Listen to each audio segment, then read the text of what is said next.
الدنيا خلقت لكم أو كما قال النبي عليه الصلاة والسلام وصدق رسوله في حديث الشريف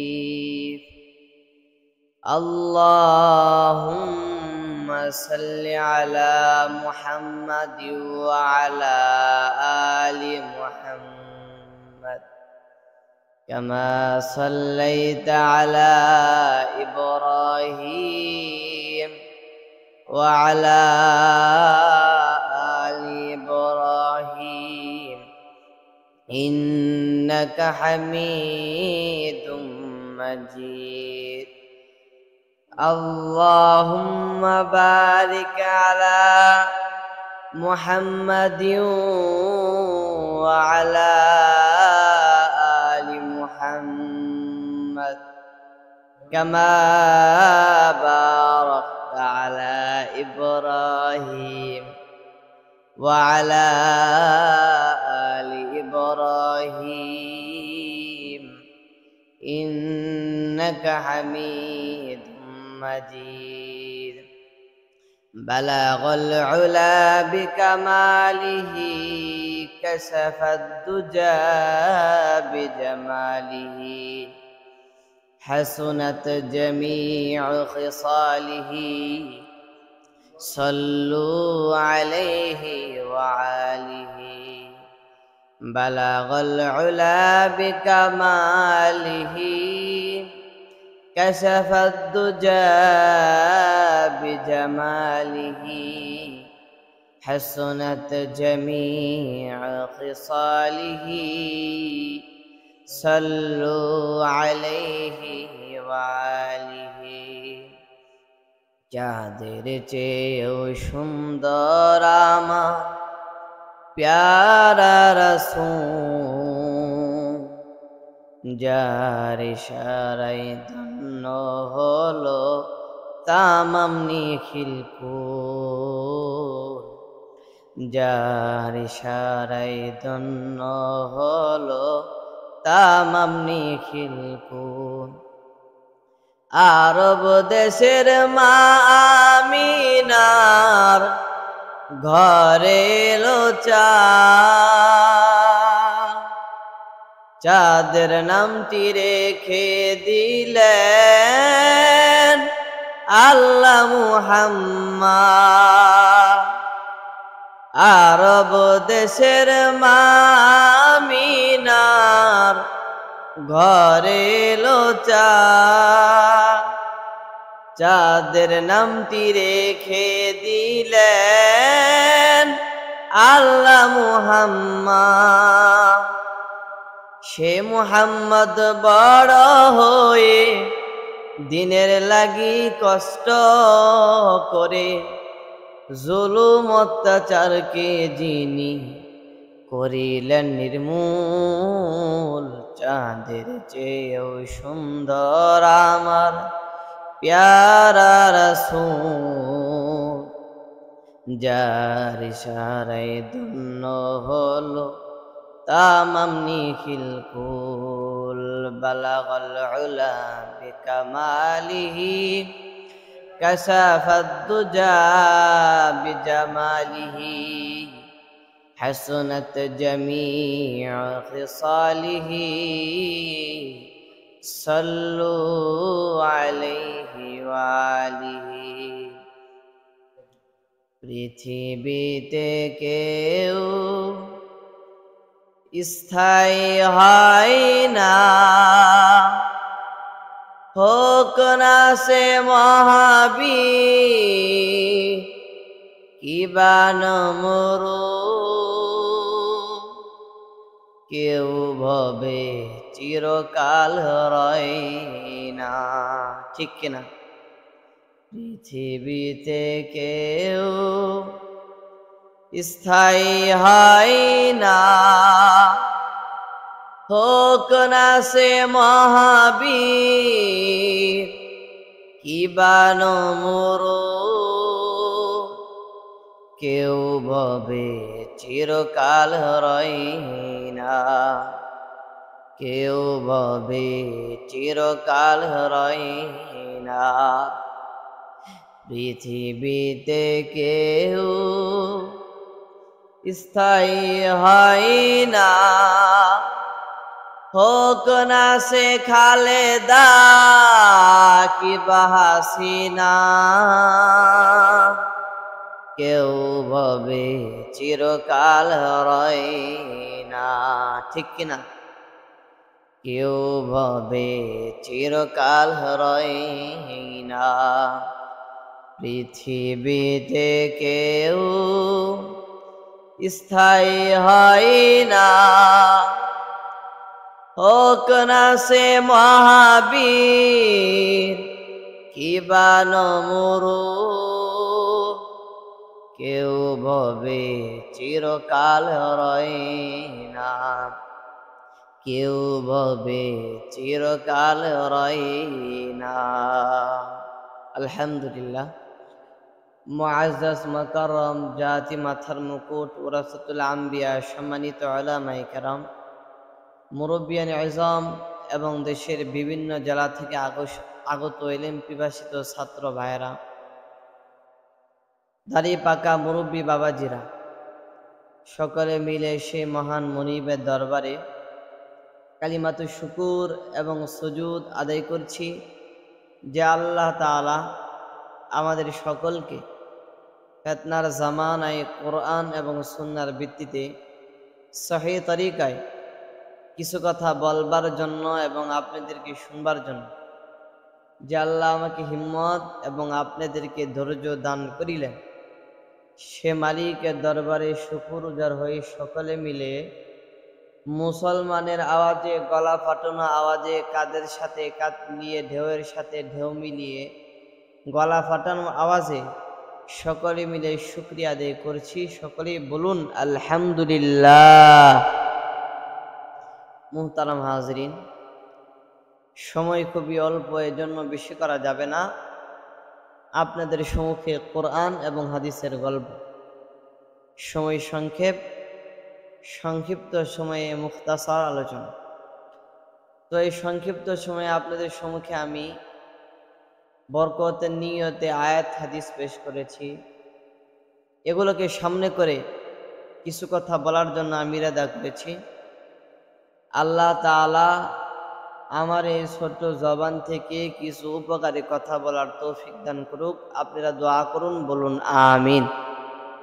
মুহতারাম হাজরিন, আল্লাহ তাআলা দুনিয়ার জমিনে অসংখ্য মাখলুকাত সৃষ্টি করেছে, ঠিক না? তোর মধ্যে এক জাত মাখলুকাতকে তিনি শ্রেষ্ঠত্বের মর্যাদা দান করেছেন। সে মাখলুকাতের নাম হলো ইনসান। সে মাখলুকাতের নাম কি? এই ইনসানকে আল্লাহ তাআলা শ্রেষ্ঠত্বের মর্যাদা দান করেছেন এবং শ্রেষ্ঠ বানিয়ে দুনিয়ায় প্রেরণ করেছেন। তো আল্লাহ তাআলা যে মানব এবং দানবকে সৃষ্টি করলেন, এই মানুষকে সৃষ্টি করলেন আল্লাহ তাআলা কি জন্য সৃষ্টি করলেন? এর পিছনে অবশ্যই তো একটা উদ্দেশ্য লুকায়িত আছে না? উদ্দেশ্য অবশ্যই আছে। কেন মালিক আমাদেরকে সৃষ্টি করলেন? দুনিয়ার কাজের দিকে যদি লক্ষ্য করি, একজন 10 তলা 20 তলা বিল্ডিং তুলতেছে, তিনাকে যদি জিজ্ঞাসা করেন আপনার উদ্দেশ্য কি, উত্তরে সে বলবে আমার উদ্দেশ্য হলো লোকেরা আমাকে শিল্পপতি বলবে, কোটি কোটি টাকার মালিক আছে এটা বলবে, এটা আমার উদ্দেশ্য।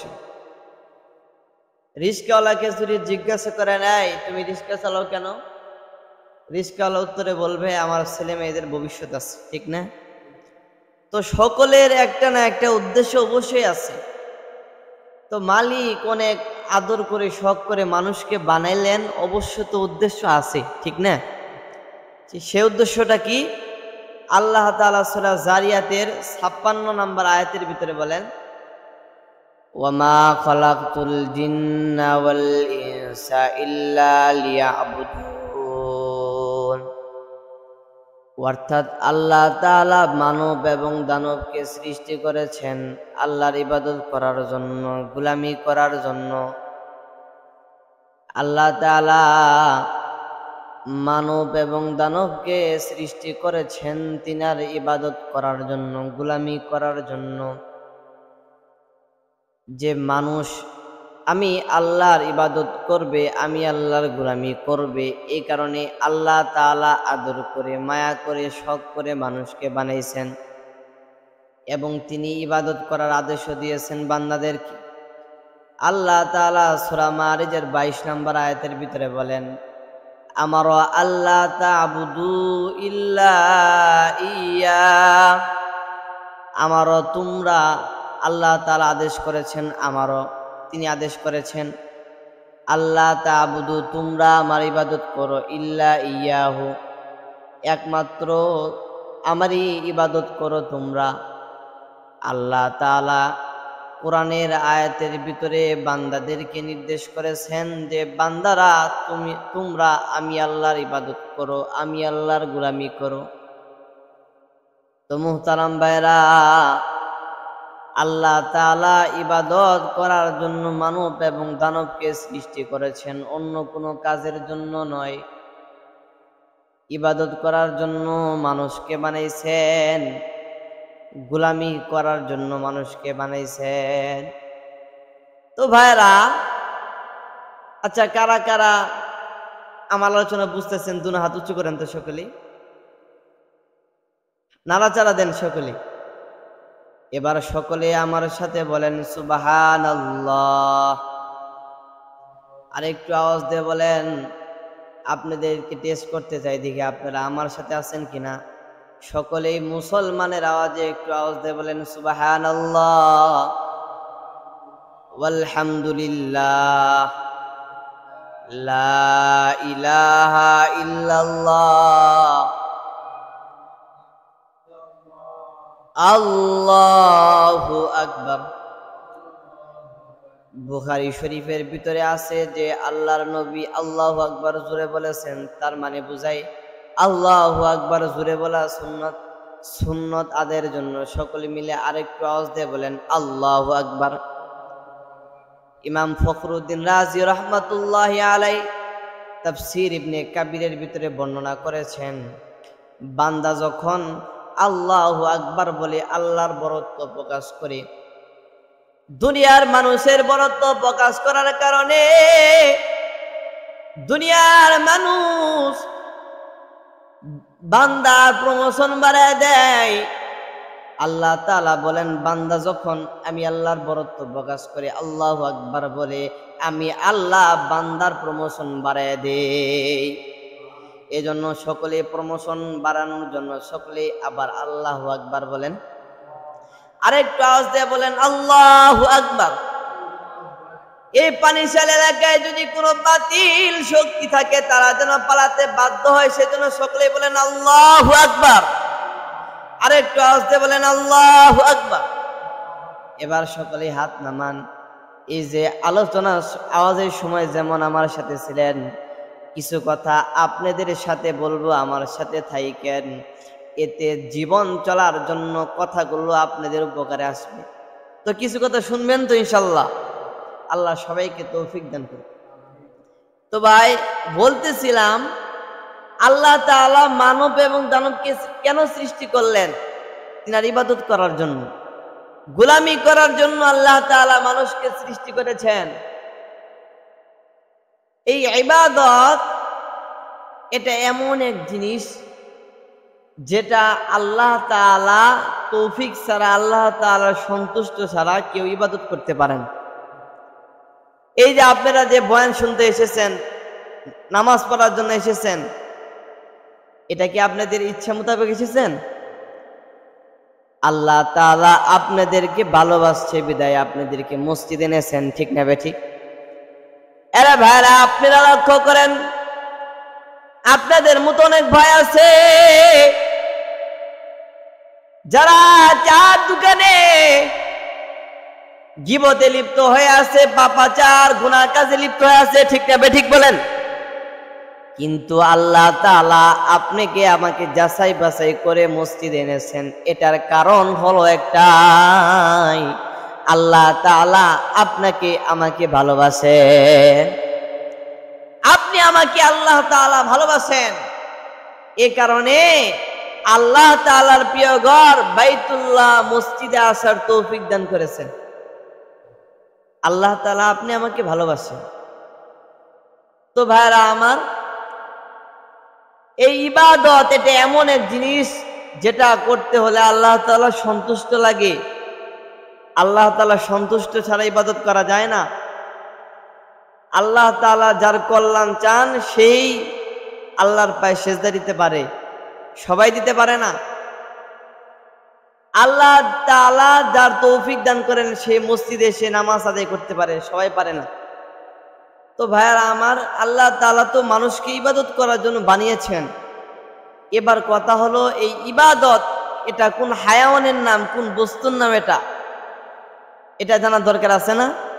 ইবাদত কাকে বলে?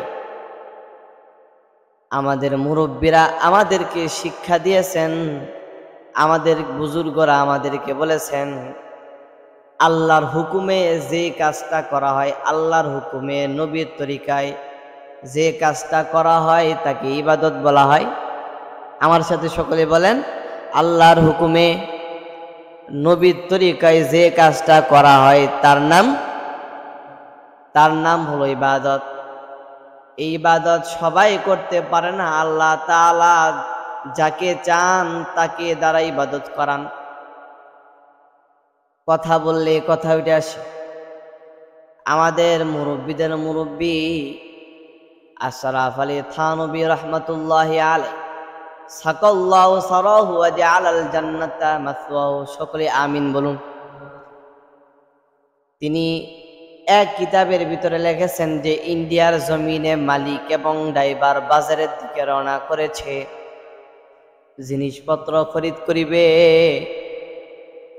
রাস্তায় যাইতে যাইতে যাইতে যাইতে মসজিদের মিনারা থেকে আল্লাহু আকবারের ধ্বনি ড্রাইভারের কানে চলে গেল। এবার ড্রাইভার মালিককে ডাক দিয়ে বলতেছে, মালিক, মসজিদের মিনারা থেকে আল্লাহু আকবারের ধ্বনি শোনা যায়।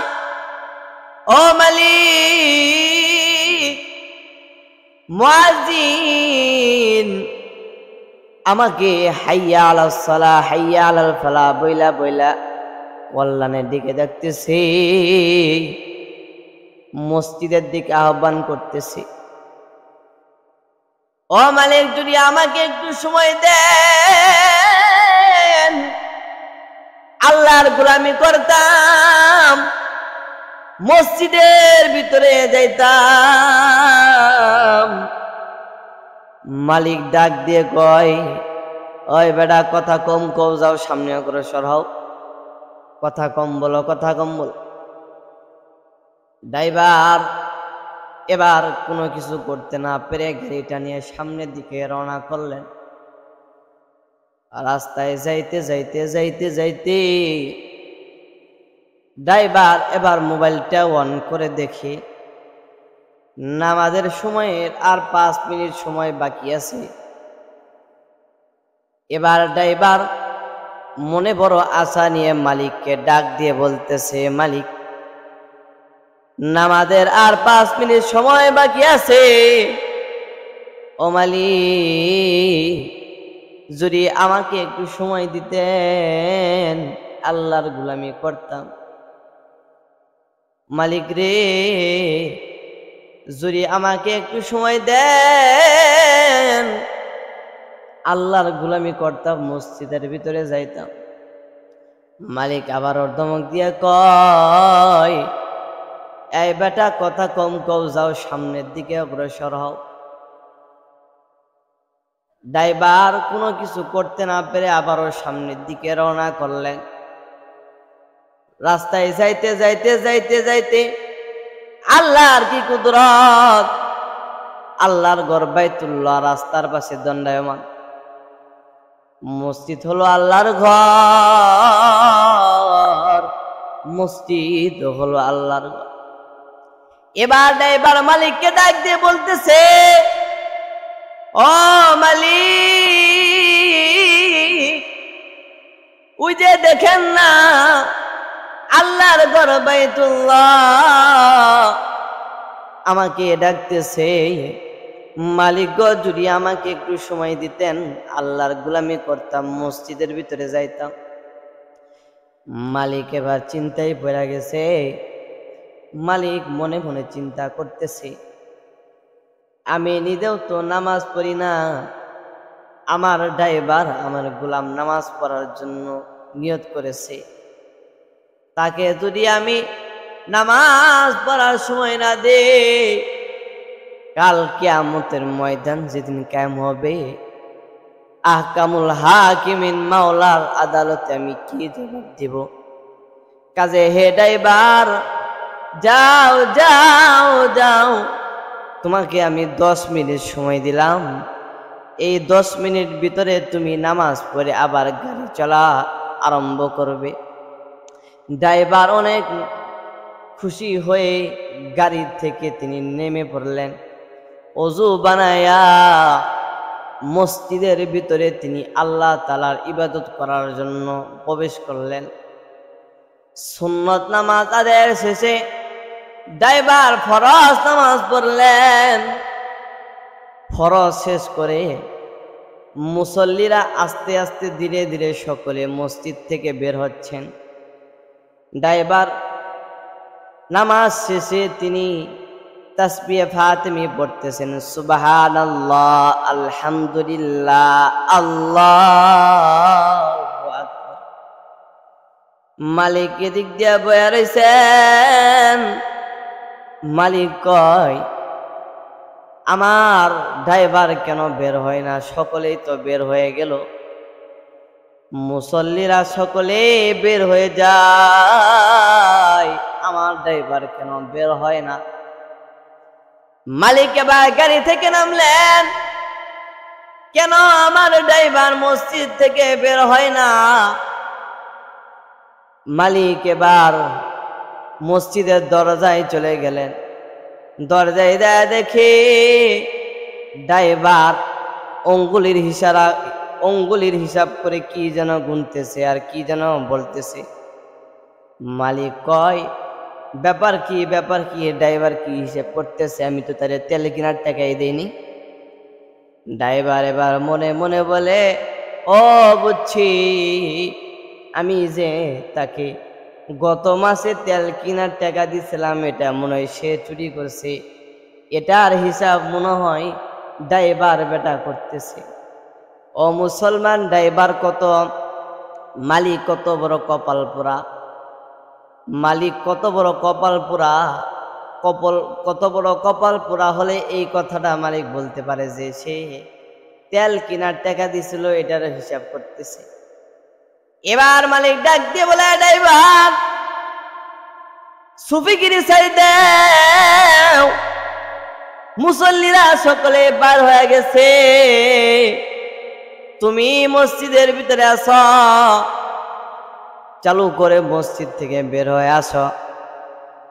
মালিক যখন এই কথা বলে ফেললেন, ড্রাইভার মসজিদ থেকে বের হচ্ছেন, এমন সময় মালিক ড্রাইভারকে প্রশ্ন করতেছেন, এই ড্রাইভার, তুমি মসজিদের ভিতরে এত সময় কি হিসাব করলা এবং কোন শক্তি তোমাকে মসজিদের ভিতরে আটকায় রাখলো?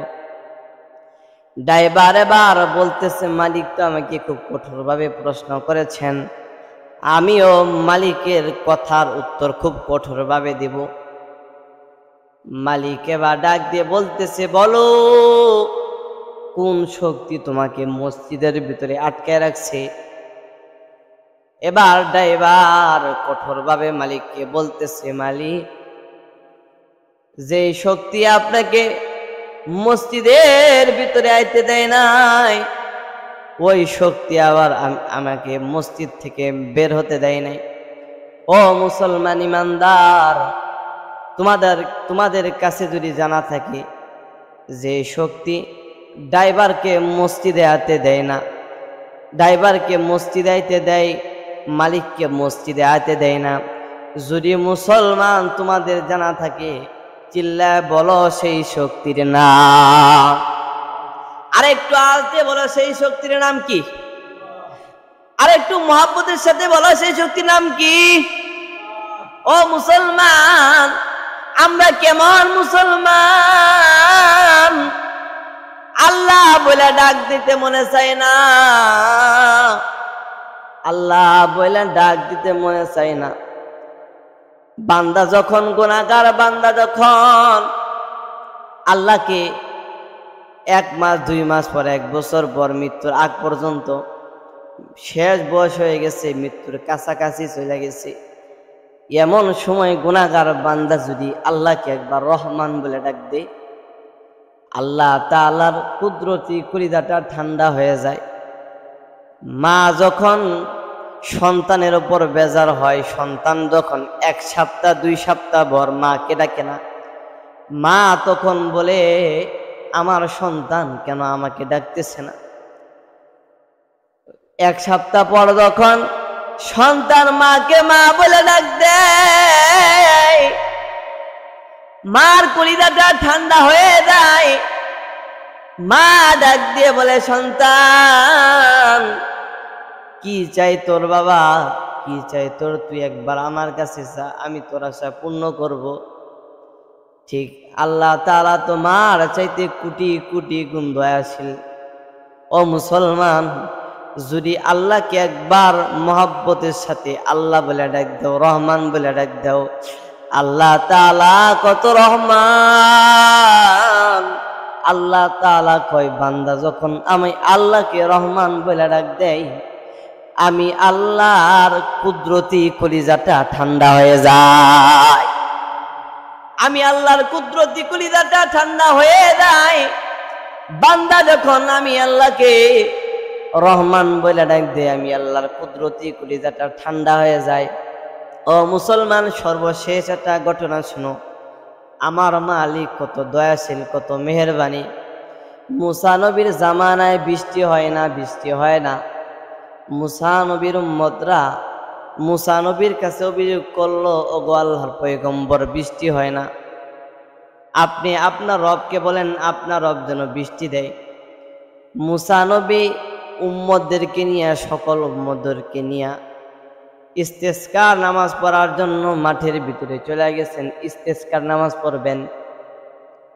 মুসা নবী আল্লাহ তাআলার দরবারে দুনো হাত উঁচু করে আল্লাহকে ডাকতেছে, গো আল্লাহ, তুমি তো রহমান, তুমি তো রহিম।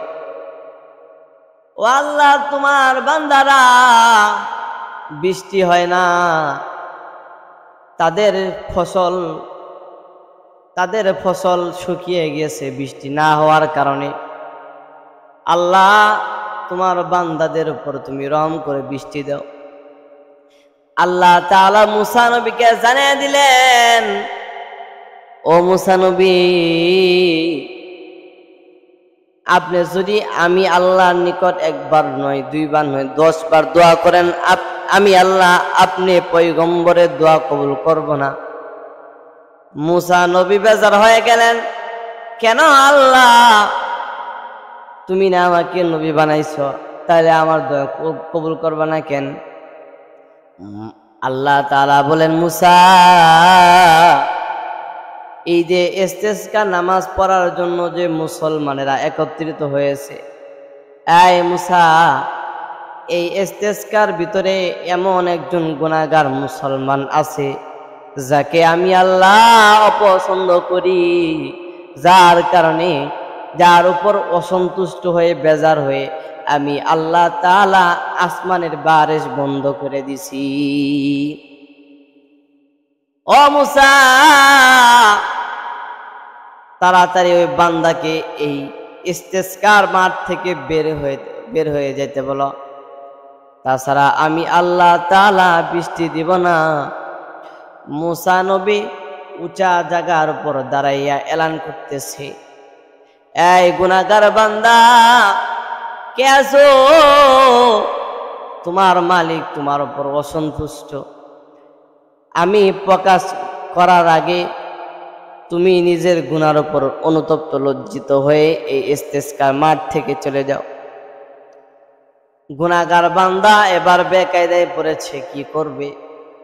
যদি ইস্তেসকার মাঠ থেকে চলে যায় সে অপমান হবে, মুসা নবী যদি ঘোষণা করে সেও অপমান হবে। কোন দিকে যাবে? রাস্তা খুঁজে পাচ্ছে না। এবার মুসা নবী আবার আল্লাহর দরবারে দোয়া করতেছে। দোয়া করার সাথে সাথে আল্লাহ তাআলা আসমানের বারেজ চালু করে দিছে। এবার মুসা নবী আল্লাহকে বলতেছে, ও আল্লাহ, নবী হইয়া দোয়া করলাম, ইস্তিসকার মাঠ কায়েম করলাম, এরপরও তুমি আমার দোয়া কবুল করলা না। এখন দেখি তুমি নিজেই বৃষ্টি বর্ষণ করে দিছ, ব্যাপারটা কি? আল্লাহ তাআলা বলেন, মুসা, আমি যে গুনাহগার বান্দার প্রকাশ করতে বলছিলাম, তার নাম তোমাকে প্রকাশ করতে বলছিলাম, তুমি যখন ঘোষণা করে দিছ যে কে আছো গুনাহগার, তোমার গুনার কারণে আল্লাহ তাআলা আসমানের বারেজ বন্ধ করে দিছে। তুমি যখন তাকে বের হয়ে যেতে বলেছ, ওই সময় আমার গুনাহগার বান্দা নিরুপায় হয়ে বেহায়ার মতো আমি আল্লাহর দরবারে দুইটা হাত উঁচু করেছে। আমি আল্লাহকে রহমান বলে ডাক দিছে, আর আমি আল্লাহর দরবারে বলছি, আল্লাহ আমি গুনাহগার, তুমি তো গাফফার। ও আল্লাহ, আমার গুনার কারণে তুমি বৃষ্টি বন্ধ করে দিছ। আল্লাহ তুমি তো রহমান, তুমি তো রহিম, তোমার রহমান নামের খাতিরে তুমি আসমানের বারেজ চালু করে দাও। মুসা রে, বান্দা যখন আমি আল্লাহকে রহমান বলে ডাক দিছে, আমি আল্লাহর কুদরতি কলিজাটা ঠান্ডা হয়ে গেছে। কারণ মুসা, আমি আল্লাহ তো রহমান, এই মুসা আমি আল্লাহ তো রহিম, আমি আল্লাহ তো গফফার। আমি আল্লাহ তাআলা গফফার নামের খাতিরে আমি আমার গুনাহগার বান্দার গুনাহগাতা মাফ করে দিয়ে তোমার উম্মতের উপর বৃষ্টি বর্ষণ আরম্ভ করে দিয়েছি।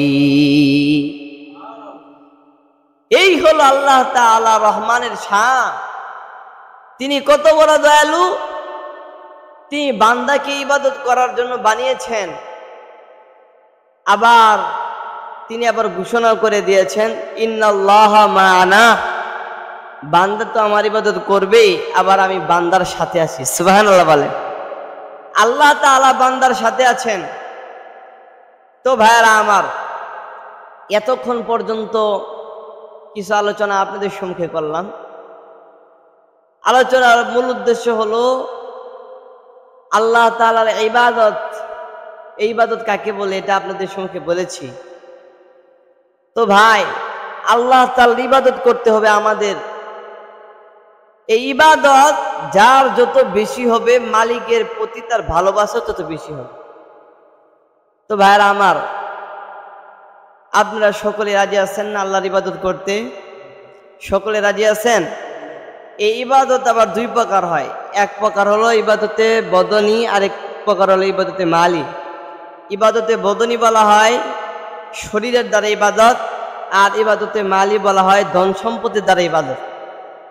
তো আল্লাহ তাআলা যেহেতু ইবাদত করার জন্য বানিয়েছেন, আমরা ধন সম্পদের মাধ্যমে, শরীরের মাধ্যমে আল্লাহ তাআলা ইবাদত করবো। রাজি আছেন তো সকলে? আল্লাহ তাআলা সবাইকে তৌফিক দান করুক। সকলেই বলুন আমিন। ওয়া আখিরু দাওয়ানা আলহামদুলিল্লাহি রাব্বিল আলামিন। আসসালামু আলাইকুম ওয়া রাহমাতুল্লাহি ওয়া বারাকাতুহু।